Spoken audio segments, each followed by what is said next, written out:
Hey, what's going on? Friday. That's a good thing, right? Hey, it's gonna be hot tomorrow. Hopefully, I don't know, you got air conditioning or you're outside enjoying it. Hopefully, we had a good class discussion on what happened the day before. Just in case we didn't talk about it or to review, remember in the car, Sawyer and Jules each saw the vision a little differently. Jules saw it as a good thing. She was a little more optimistic. She was like, hey, we saved some lives. We made things better. Sawyer was like a little more pessimistic. He's like, no, we didn't do enough. Like, we should have stopped like all the bullets. Like, we should have been able to get there before they, stuff like that. He thought they had kind of failed because the people that experience that will be probably living with that for the rest of their lives. I mean, it's a traumatic experience. And it seems like everybody who was hit would eventually recover. I think that's the last everybody lived at least. I don't know if there's any missing limbs or whatever, but according to Sawyer's vision, it seemed like everybody made it.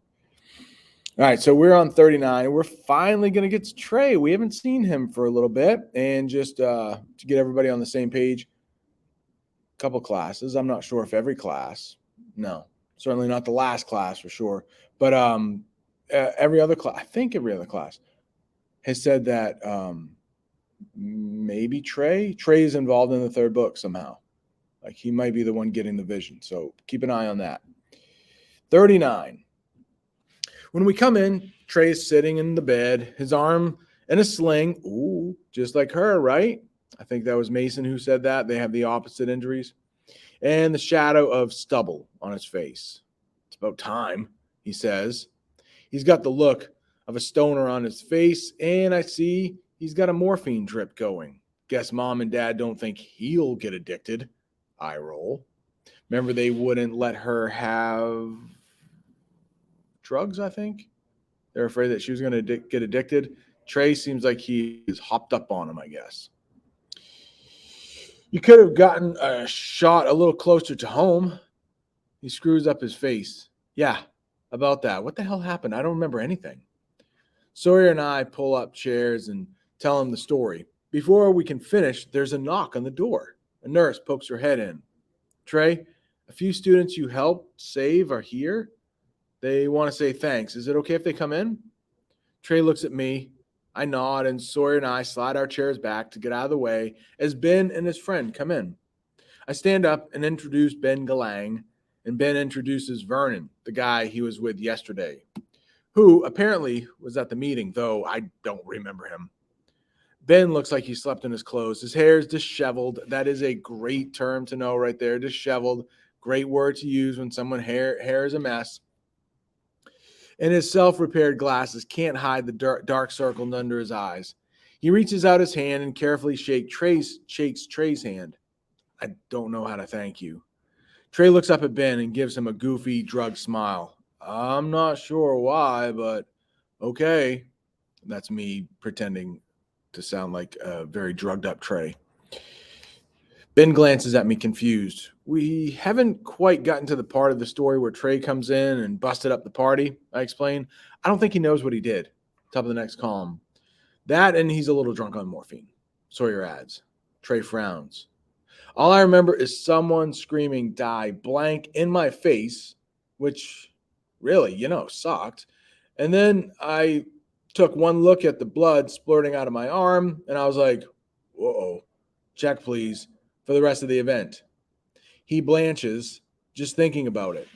Doesn't sound very heroic to me, but whatever.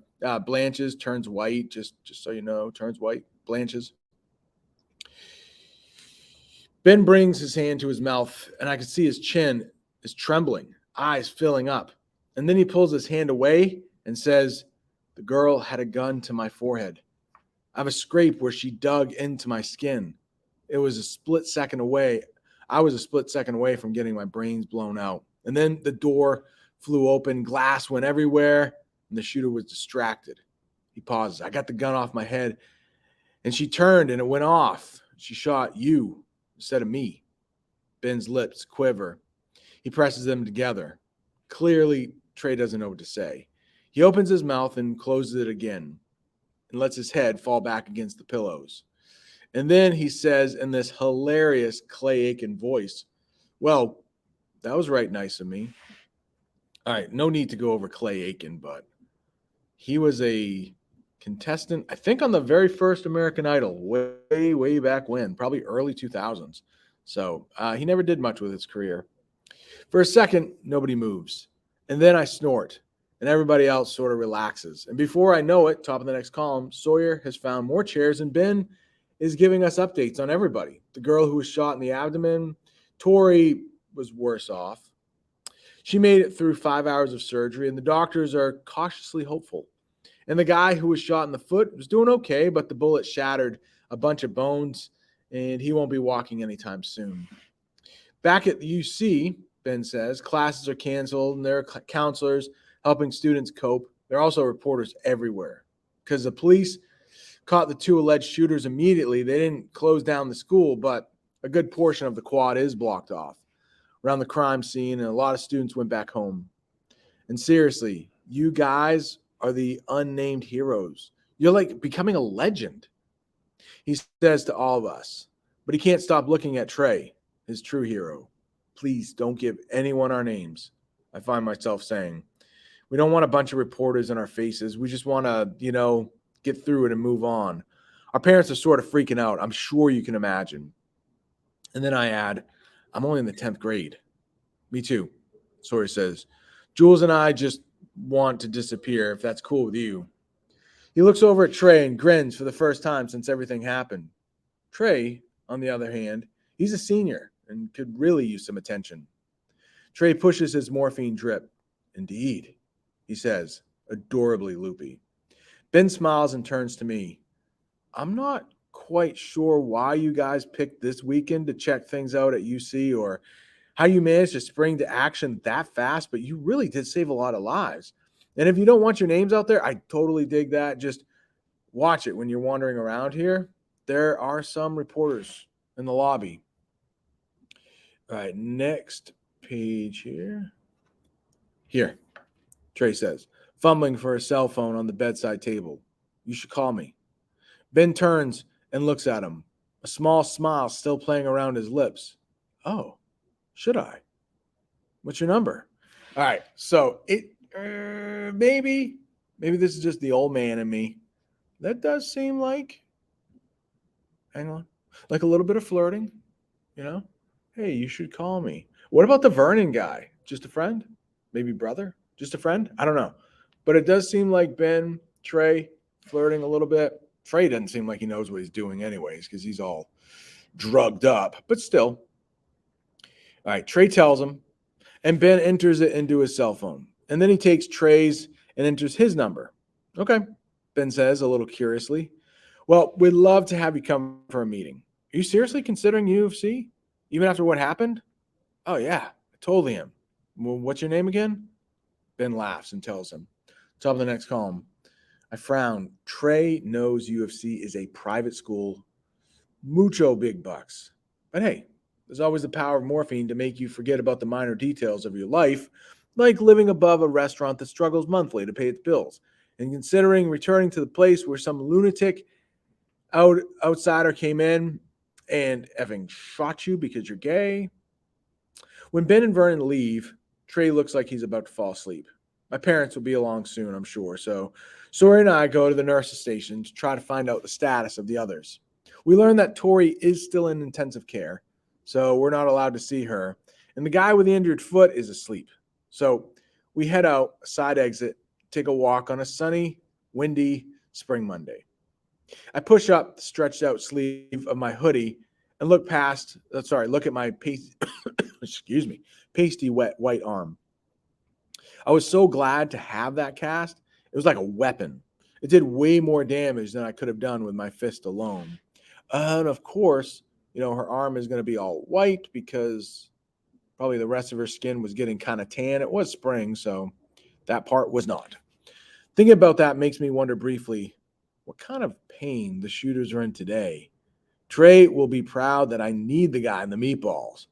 I shove my hands in my pockets, and Sawyer and I walk in a somewhat awkward silence now that we're alone. I feel like we're in the middle of a fight, but we're fighting about different things. After a while, he says, "What are you going to do about your parents now that this is all over?" And I don't know the answer because something keeps buzzing around the back of my mind. I swat it aside. I guess maybe try talking to him. I mean, probably won't work, but it's actually something I haven't tried before. So who knows? We're just not really great at that. I tilt my head to look at him. The words never come out right, you know? He nods, and I ask, "What about you?" And Jules has mentioned her family is like really good at one emotion. Remember, it's yelling. They're not so good at the whole talking out or hugging kind of thing. So her actually trying to talk with her father. Now her mom knows that Jules knows about the affair. You know, maybe they can have some sort of breakthrough, some kind of line of communication there. I don't know. I hate it that you're getting hit, Sawyer. And normally I'd expect him to get a little defensive and say something like, "I don't exactly like it either." But this time he doesn't. This time he's quiet for a long time. And then he says, "I'm leaving." Everything inside me stops working. What? It's toxic living there. I'm moving out. I have no pulse. My words come out as weak wisps of air, and without warning, the tears pour from my eyes. But where are you going? Oh, I got a good idea. What if Sawyer moves in with Jules? No, her parents will hate that. That's not an option. Not going to happen. All right, back to the book. Well, let's find out what his plan is. He hears the blubbering child in my voice and turns sharply to look at me. The hardness in his face melts and turns to surprise and then realization. "Oh, baby," he murmurs, gathering me in his arms. "God, I'm so sorry. I'm not leaving you or Chicago or school, just my parents, grandfather. I'm moving out. Not sure where yet, but I have a few options." I'm flooded with relief. "Oh, you big jerk," I say, sniffling in his chest. You don't have a fight with a girl and then say you're leaving, even though I'm glad you're getting away from them. He holds me closer, and I feel his breath as he laughs silently into my hair. "We had a fight? I thought that was just, talking loudly, the Italian way." I put my arms around his waist and raised my head to look at him. "I don't like talking loudly with you." Tell him next calm. "I don't either. Let's not do that again." He gazes at me until I'm lost in him, and he says, "Your eyes are so beautiful. I've missed them." And then we're kissing on the sidewalk in front of the University of Chicago Hospital. Okay, hopefully nothing too bad there, but yeah, we could add like, what? Well, she's been right in front of you the whole time. Why haven't you been looking in her eyes if you want to? But of course, we probably all know the vision. He couldn't see past her eyes. The vision was in her eyes at the end. 40. 40. We are getting close. Look at that, 96. We got 11 pages left. I don't think we'll be able to finish today just because it's a lot of reading so far, but she's got another list for us. I like her lists. 5 things I finally managed to get done over spring break. 1, buy a cell phone myself. I even give my parents my new number because I'm responsible like that. All right, some classes, not all classes, we did have a quick discussion. It took me a second. It took me reading it a couple times to realize like she took her savings when she left the house in the morning. She left a note for her parents, and then she left the house really early in the morning. And then Sawyer caught her as she was walking out the door. He was waiting for her, but she took her savings. So it seems like maybe, I think a couple classes we said she might be saving up for minutes, but maybe she like was buying a phone, which makes sense. Every teenager needs a phone, right? Every parent needs a phone too. 2, call my sister to see if she's doing more than making out than I am. If she's doing more making out than I am, she's not.